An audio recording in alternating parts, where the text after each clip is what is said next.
Some consoles are popular and beloved, and then there are these. Look into the world of Sega Saturn. Welcome to WatchMojo.com, and today we'll be counting down our picks for another top 10 worst video game consoles. Any questions? Doesn't play in. Next question. How about compatibility? For this list, we'll be taking a look back at consoles that showed up, attempted to sell us on their respective qualities, and ultimately failed to succeed for a number of reasons. Whether it was the cost, the design, or the marketing, these systems didn't quite stick the landing. Alright! We're leaving pirated and cloned consoles off this list as a general rule, so products like the Intech Interact won't be mentioned further. Now you may return to the world as you know it. If there's a terrible console you thought should be on this list, be sure to check out our first clip of the top 10 worst video game consoles. What is going on up there? Number 10, Ouya.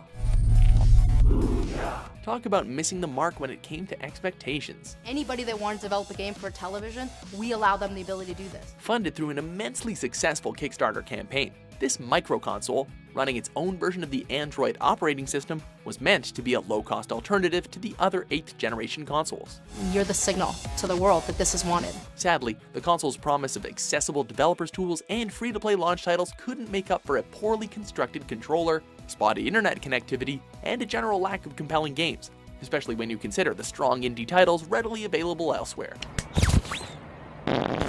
We're not surprised that manufacturer Ouya Incorporated is trying to sell at this point. We wanted to make a great product. Number 9, Sega Saturn. Delivering crystal clear digital video and rich, creamy 3D graphics. Such follies and misjudgment the gaming world sees all too often. Please, don't disappoint him. Back in 1995, the idea of a console sporting the latest in 3D video processing technology was a dream come true, and that was the promise of the Saturn, Sega's 4th home console. It was rushed to market to get a head start on the upcoming PlayStation and was found to be too difficult to develop for. As a result, Sega had a deficit of third-party games and a console infamous for being more complex than it needed to be. Plus, a Sega console with no Sonic? Very unfortunate. Keep it down a little. Number 8, Hyperscan. Which looks like something that Batman would have thrown out of the Batcave because it was obsolete. Interesting ideas do not instantly equate success. Execution is the key. I could beat you with my good looks alone. That's the lesson Mattel had to learn the hard way with the release of the Hyperscan.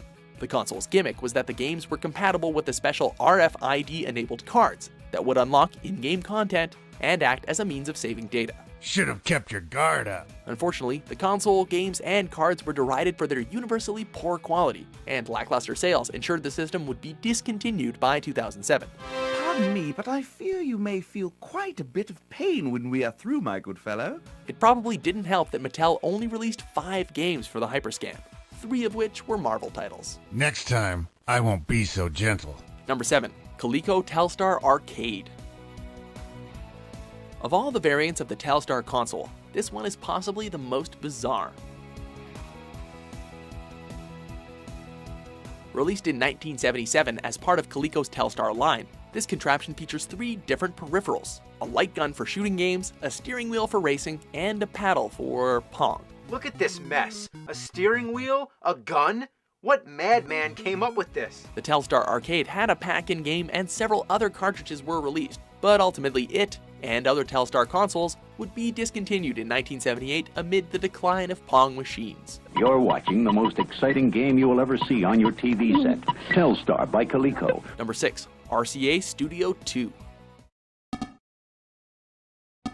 It's hard to break into the game industry, especially when time is against you. But the electronics company RCA made a bold effort with the Studio 2, a system sporting twin keypads built into the console and 5 packed-in games. What it meant was that the Pong systems were on their way out and that people wanted interchangeable cartridges. The problem was, the Studio 2's technology was obsolete before it hit shelves. It had black and white graphics while its competitors had color, and only used buttons when other systems relied on joysticks. By the time the far superior Atari 2600 hit store shelves, the writing was on the wall. Number 5. Gamecom. I have a surprise for all the slackers, but nothing better to do than play games and surf the net all day. Gamecom! Some things just can't catch a break. In 1997, Tiger Electronics began pitching a handheld system aimed at hip and happening young adults. Gamecom, the ultimate portable gaming system. The idea being the premise of those adult-skewing games would draw in a crowd. The resulting Gamecom even sounds promising. A handheld that had PDA functionality, the ability to connect to the internet, and a touchscreen interface well before the Nintendo DS.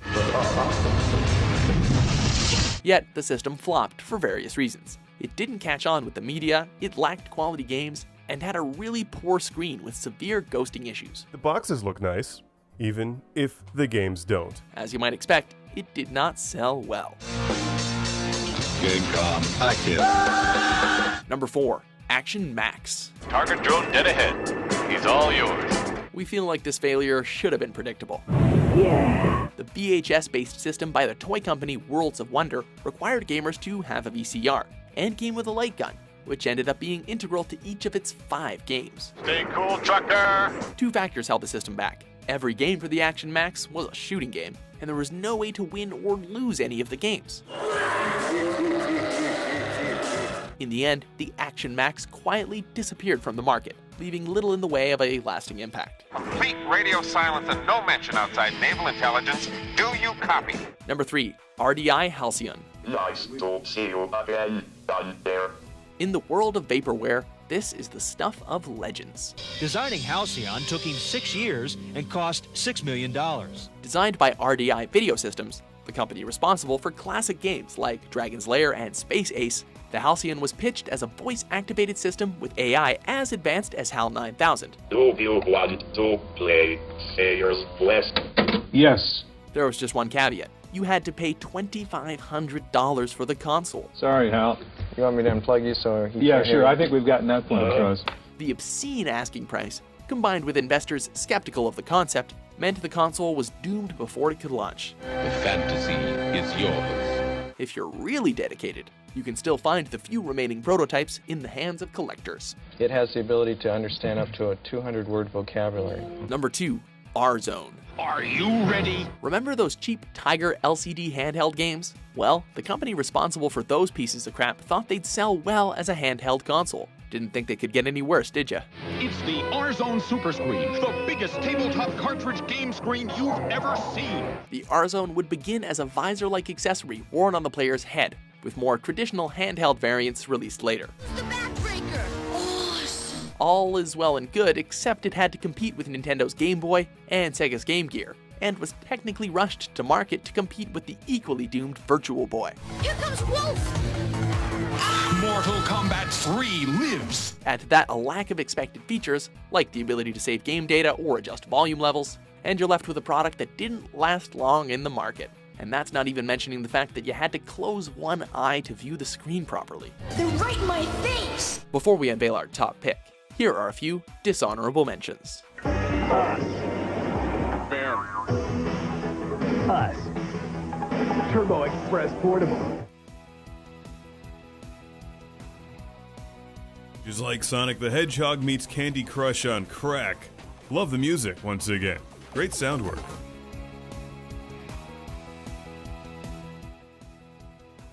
Number 1. Atari 5200. This is the big one, literally and figuratively.